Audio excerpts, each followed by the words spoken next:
Hi, Fabris. It's great to have you in the bunker. Paul and Paul's my partner based in New York. He runs our global transaction, financial due diligence services business around the world.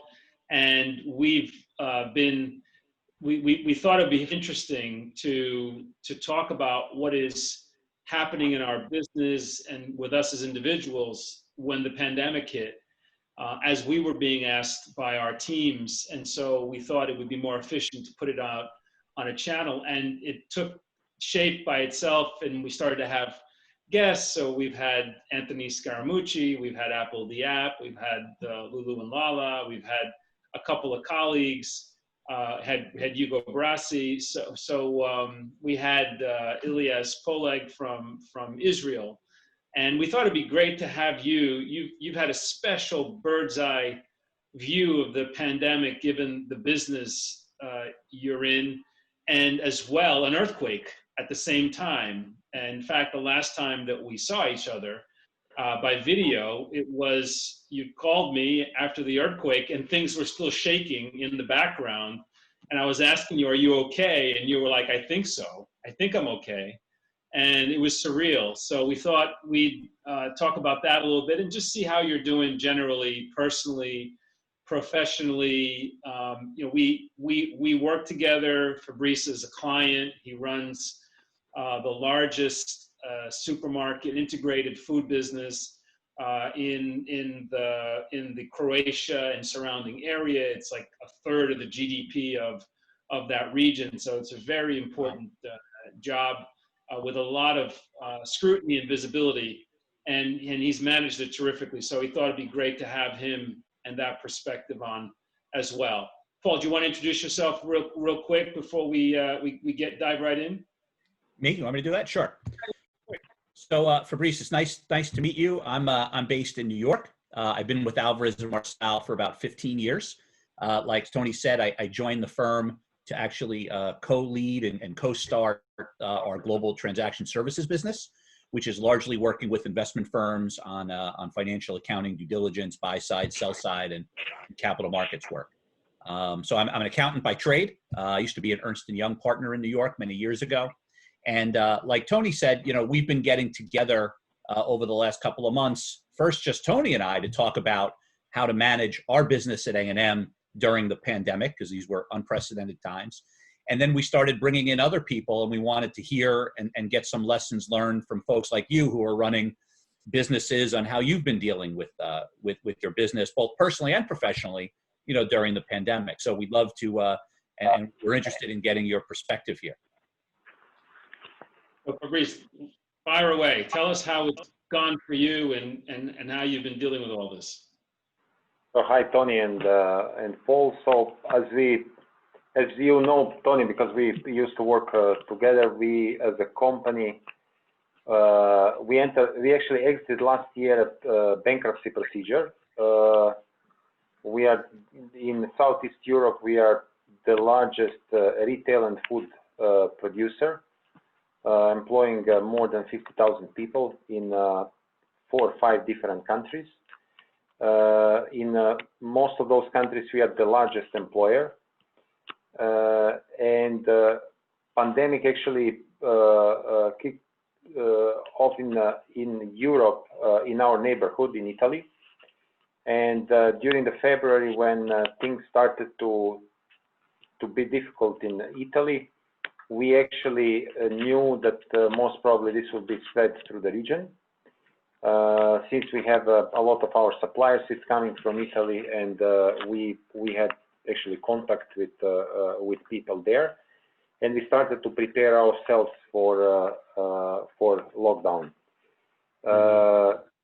Before actually any action on the government started, we were very focused on supply chain, actually making sure that our stores are full, and we started to build actually stocks in order to survive the lockdown.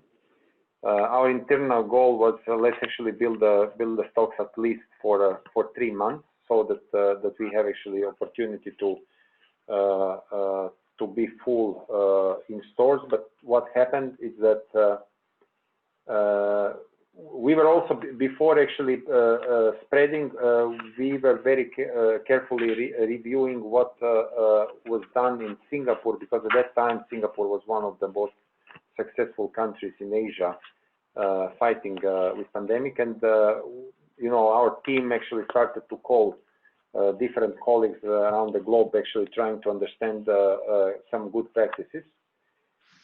So we very early started with shift A and shift B in offices. Mm-hmm. Then in stores, we started to introduce actually 2 shifts with a break in between, which was lasting for an hour. Then this was also started to be a government requirement at some point. And actually at the end, after 2 months, actually the whole country responded very well. Also from the crisis management team, which was running the situation on the government side. And in Croatia, especially, we were actually very successful in keeping numbers of cases low. Since our operation is present in Slovenia, Croatia, Bosnia, Serbia, we introduced very strict measures for focusing, especially for health of our employees. And at the end, I think that when we are looking, so in this first stage, we didn't have even a single infected person in the company, and we are the largest. Of course, later on, we definitely had some of them, but the number was below 20. I think that at the end we ended up with a very, very low number. What I'm really proud of is that we as a team set up a crisis management committee, which was actually daily monitoring the situation on the field and adjusting how we are responding as a company.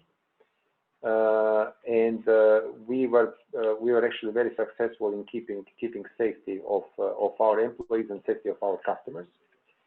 But also we were actually very good in managing, as I mentioned at the beginning, our supply chain, because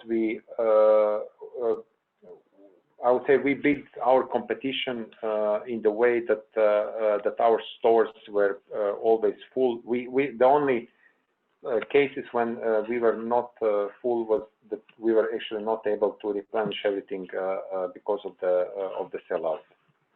And Fabris, can I ask you a quick question? Yeah. Was there ever a time during the pandemic where any of your stores were just completely shut down, were non-operational? Did you ever have to do that? No. I just wanted to mention that actually when things started to operate normally under a lockdown, so we had feeling that everything is under control, and then there was Sunday in March when we had an earthquake in Zagreb, which was the most severe earthquake after, I think, 140 years. Thanks God, actually, this happened during the night on Sunday. Yeah. Because if this would happen during the day, we would have a number of dead people in the. So consequences would be much severe from the materiality point of view. Estimated damage right now it's something less than 7 billion euros in the city overall, and this is in general actually a process which will be handled in the coming years. Mm-hmm. From our operation point of view, actually earthquake damaged a little bit some of our stores in the downtown. So some of them were shut down for a couple of days until we actually got a sticker from the institution which was checking safety of the building that we could reopen them. And during the Sunday, we were checking actually some of our production sites in order to make sure that the people are safe to come back to work. But it's worth also to mention that around 100 of our employees actually lost their homes. So we also internally organized initiatives to help those people actually to rebuild their homes, and we started a humanitarian action internally. So we then collected a sizable amount of money. And now we are in the process of distributing this. So it was really an interesting time. Maybe from operational point of view, what is important for us in the region, especially in Croatia, our business model is very dependent from the tourism. Tourism, yeah. And actually, we responded as a country very well, and we were perceived as one of the safest destinations. And then when people started to be more open to travel again, season was actually picking up in July in Croatia. August was actually very good, beginning of the August, because so drop of number of tourists was only 30%, which was above any expectation. Unfortunately, in the second half of August, we started to pick up again with the number of cases. But if you are looking right now, the actually percentage of people which is ending up in the hospital, it's not as devastating as in the past. However, now the colder weather will come in the autumn, and we'll see how the impact of the virus will change the impact on the business-wise, you guys had a better demand result than your expectations. The country and you managed it better. I think 20 people infected is a phenomenally low number. Congratulations on that for the size of business and the public nature of the business. You got, it's grocery stores. People are visiting the shops. The infection risk is very high. And then in the summer, like everywhere across Southern Europe, people were going, and there was a pent up demand to socialize, and masks came off, people started to eat out, and it's amazing that it's been contained, because in places like France and Spain, the numbers are way up. They're up higher than they were back at the height of the early pandemic. And part of that's testing, but part of that is also number of cases. Is the population younger such that there's more resistance, or you really attribute this to good safety practices by the country, leaving aside Fortenova and Consum and the businesses? Do you think that the country did a better job compared to the other countries across Europe in managing this pandemic? Yeah, I would say from the government perspective, I think that the government was handling this very well, actually introducing measures very early, which stopped spreading the virus among population. Of course, there are some structural differences between our region and maybe northern part of Italy, which was hit very severely.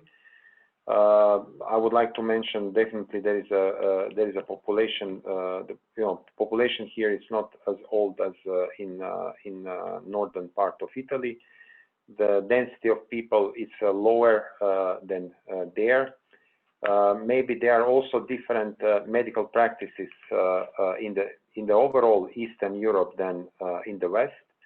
We were in the past much more strict with vaccinating people, and if you are looking those macro data, this is most probably something that contributed a lot.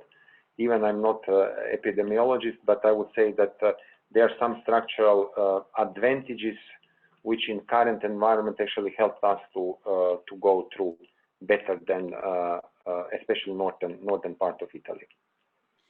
I just think the results, like you said, Tony, are even more impressive because in the middle of a pandemic, you have a historic earthquake to deal with, right? And to have the results that you just articulated is really impressive. How about, we talked about the business a little bit, but how about personally? Your family, how did you manage during this time? Where were you located? Did you take any specific precautions as you were running the business personally? Tell us about, we call this in the bunker, right? I'm in my home in New York. Tony, I think, is in his home in France. You look like you're in your home somewhere. How did you? I'm in the office. I'm in the office. You're in the office? Yeah. Well, it's a very homey office. It looks pretty good. He's got good fruit. I'm always eating his fruit in his office. He's got the nuts and the fruit. I always end up, I gain weight every time I go to Croatia because I go to Fabris's office. But yeah, he's in the office. So how did you and your family, managing through that? So I would say that the earthquake happened, for example, on Sunday, and there was a lot of local stories. So it was actually end of March. We just started a lockdown because of the pandemic. Earthquake happened in the morning, and in the early morning after the earthquake, actually it started to snow. So it was a perfect,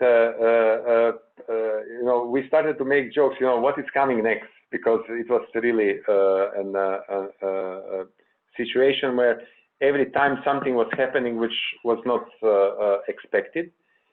In general, I was at home. I'm living in a newly built building, maybe 15 years old, which was built in the way that could survive 7 degree of Richter scale, on the Richter scale. Magnitude. So we didn't have any major damage at home except glasses, etc., which was really shaking. So building was really shaking a lot. We had one larger aftershock, around 30 minutes after the first one. And of course, people actually left the buildings and everybody was on the street. Everybody was actually keeping distance because of COVID. And then, when we were outside, actually it started to snow. It was really, a movie scene, everybody outside, Sunday morning, 7. What can I throw at you next, Fabris, right? What is coming next? You're now a true crisis manager in every sense. Thank you, but enough for now. So, my family actually was here in Zagreb. It was more difficult for people which lost their home, so most of them they relocated or to family or friends or outside of the city. Then also government actually helped city with some new homes in order to actually help people to have a first help at that time. But personally, it was actually difficult because I have also three kids, so 2 of them are in the school, and then in all this situation, people were actually schooled from home. Online school started, and there was, when I'm looking back, actually, this was working actually pretty well, taking into account the pandemic and the way how the school was handling the online mode. I would say that kids went through it pretty well. And then summer started. There was more options for kids to socialize. especially people are spending summers on the coast, going there with grandparents or with families. This helped a lot to manage the situation where kids were staying at home and trying to homeschool from doing it online or with help of parents. Now we will see how the new school year will go through. There are some learnings definitely from the past regarding school. Some schools here started to operate in a mixed online offline mode. So 3 days online, 2 days in the school, and then next week opposite, in order to minimize number of kids in the school. Especially in Zagreb, there is a situation that around 20 schools are actually damaged, and now number of schools relocated in other buildings, so they have actually less space for more kids, and this combined with the COVID situation is giving even more challenging situation.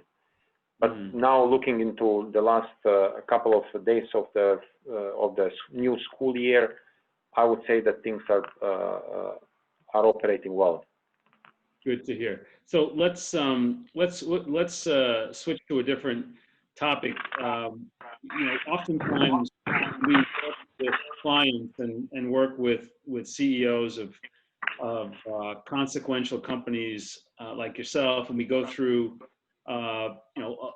The projects we go through are challenging, and it requires us to work together. So we've ended up building a relationship, the practice, our people, and so when this all happened, it was great to get a call from you and great to connect. It meant that there was a relationship, but it didn't start out that way, right? When I first got the call from you guys, where you were looking for a partner to help you, given you had been working with a company, not you, the company had been working with one of our competitors, I was very reticent to get involved and to apply for the job, so to speak.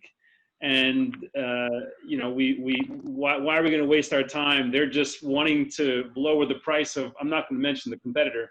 They're not going to lower the price of the competitor. They don't really want to bid this out. And Fabris, you connected with me and said, Tony, we really want you to. This is a legitimate. You have a chance. You should go for it. We'd really like to see what you guys got to say. And we ended up working together and now helping through with the pandemic. And now you've called us back in to do some additional work. But talk us through, what went through your mind as to, why do you make a change from one group to another, and what gave you the instinct that you should bid this out and give us a call and give us a chance? Yeah, as you know, actually, Agrokor was actually after, I would say, if we are comparing, if you're looking into Europe, we are after Parmalat case with 14 billion euros of settlement of bankruptcy procedure. We are definitely after 20 years, one of the largest after Parmalat with almost 8 billion euros of claims at the beginning of the procedure. And I had a chance to jump in as a commissioner after procedure started, not from the beginning, and inherited actually the process which was going to the end with very limited time frame to finish. But when we finished actually the settlement among creditors, we wanted actually to focus more on operational restructuring of the business, and the needs of the company really changed, and we really wanted to take the best what is on the market. We then connected, and I was really personally very impressed with what you showed there during our initial discussions, and we also personally connected well. I really enjoyed actually to work with you, and you remember that we initially actually had a pretty aligned hypothesis. What are our major issues at that time? Yeah. And then later on, when the context changed, we again independently come up with a similar structure. What are our issues? And what I really liked from you personally and from the firm, it's the way how you structured the things. And this was really very operational, very to the point. And I'm happy that I had a chance to work with you guys. Also, at the end, if I'm reflecting back, now it's 3 years of since the bankruptcy procedure started. It's a year and a half, more than a year and a half that actually bankruptcy procedure ended. We are actually a company which is still the largest employer. We are actually operationally stable. We are now in the process of fixing our capital structure. We have every day better and better team in place. We are functioning better and better. In many areas, we are actually increasing our market share. Mm-hmm. So if I'm reflecting back, this was not only for me personally, but for our employees, for the society, a very successful procedure, which will definitely be the case, which will be analyzed in the future, because those cases, as we had in Agrokor, are repeating over and over, and you are also now involved in one of them, when people just start to do some things which are not, I would say, based on that, appropriate and based on the professional practices. But at the end, if a good team is actually together in those crisis situations, I think that good teams could always actually pull out the situation in a good way. So after our work with you, we've gone to the Middle East, where we're helping a healthcare company in the middle of all this as well. So they were treating half of the COVID patients in the UAE. And it's now public. We now have secured protection. We've gotten financing lined up. The business is trading much better. I cannot. We're very well remunerated for all this.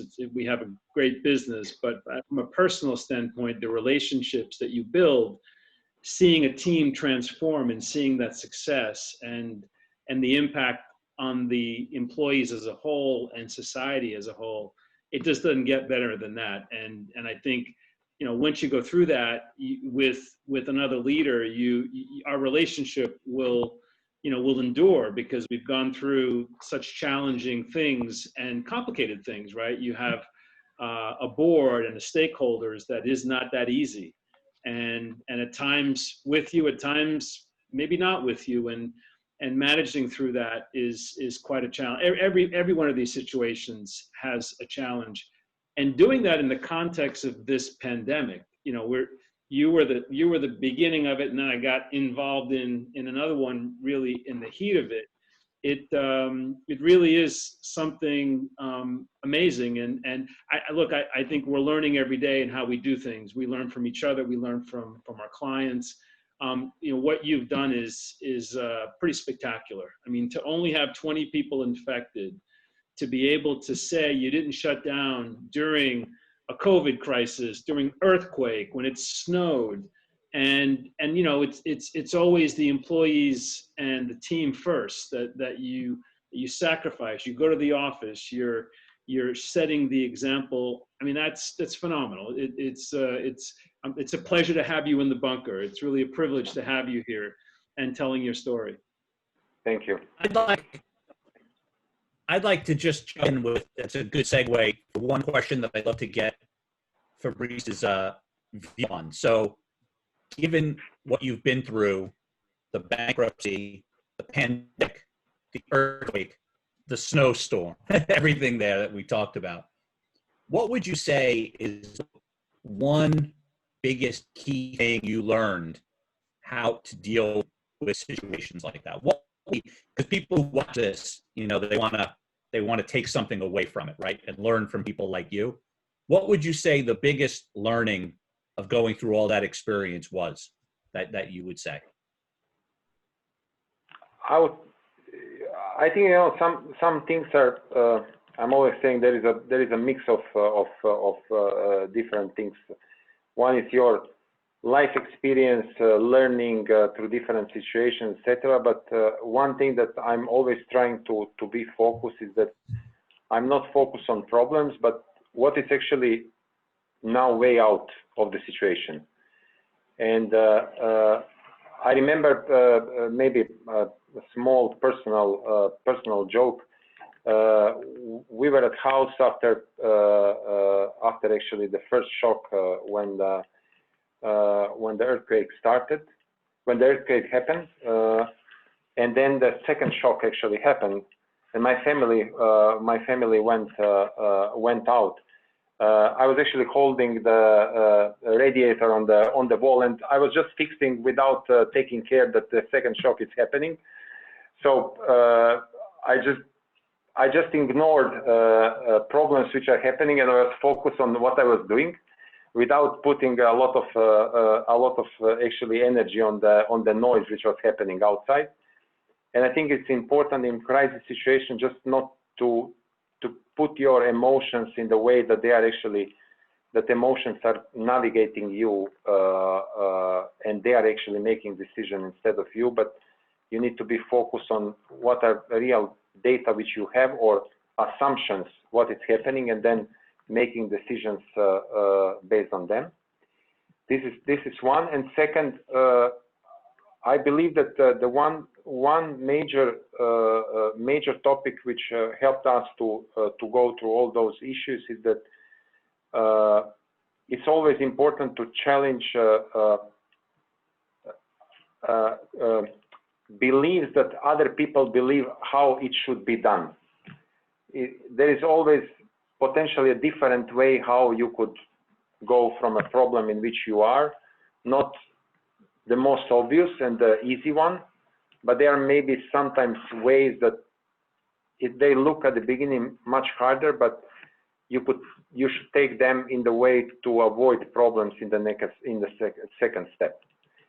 And if I'm reflecting back through the period of bankruptcy, etc., cleaning up some things appropriately in the first step, it's actually it's just making you creating a possibility that in the next step you will have less problems. And we did this. If I'm now reflecting back, we actually achieved the settlement among 6,000 creditors with 7.8 billion euros of claims. Then we were focused on securing a legal position in different jurisdictions. So we went through Chapter 15 in US, UK, Switzerland, EU, etc. Then we were focused on how to implement the settlement when it's legally secured. And then we were focused how to actually clean up the situation where we had 75 creditors as new creditors. We actually replaced this with only 2. Now we have actually clean situation on the credit side of the business. Then we had actually more than 500 shareholders year ago. Then we were focused on how to actually how to group those creditors in the smaller group. Now we have actually 2 creditors with more than 2 shareholders with more than 50% and 4 of them with more than 70% of ownership, which is actually again helping us to create much more stable situation inside the company. Now, when we are done with the shareholder structure, we are focused how to fix our capital structure as a business, and then one fight at a time, but preparing for the new one every day. it's actually moving the whole process forward. And every new success is then building also better spirit in the team. Then people see, okay, we did X, so we could do Y now, and people are much more motivated than every day to actually deliver more. There is more trust within the team, and people are actually giving more from their teamwork than at the beginning, because now after 3 years we know each other. We actually acquired some new team members, and the spirit in the team, it's better and better every day after bigger number of people start to see improvements which we did in the past.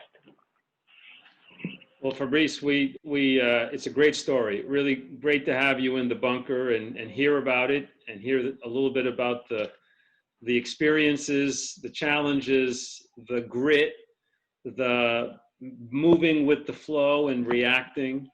And from the personal standpoint, holding the radiator while your kids are experiencing all this, and the focus of let me deal with what I can do now. All of those are so many of resonating with us, because it's we're in the business of dealing with crisis and moving with uncertainty, but this was this was with physical uncertainty, and well, it's a terrific job so far, and wish you continued success in the future. And once again, great having you telling your story, and I think our audience would really appreciate hearing this and getting a sense of this perspective from the geographic standpoint, from the business standpoint, and from the personal standpoint. So thank you. Thank you, Paul. Thank you, Tony, and also from my side, it was a pleasure to have you. Plus, I really enjoyed every time working with you. So hope we'll see each other soon. Likewise. All right. Bye. Thank you. Thanks, Fabris. Bye-bye. Ciao.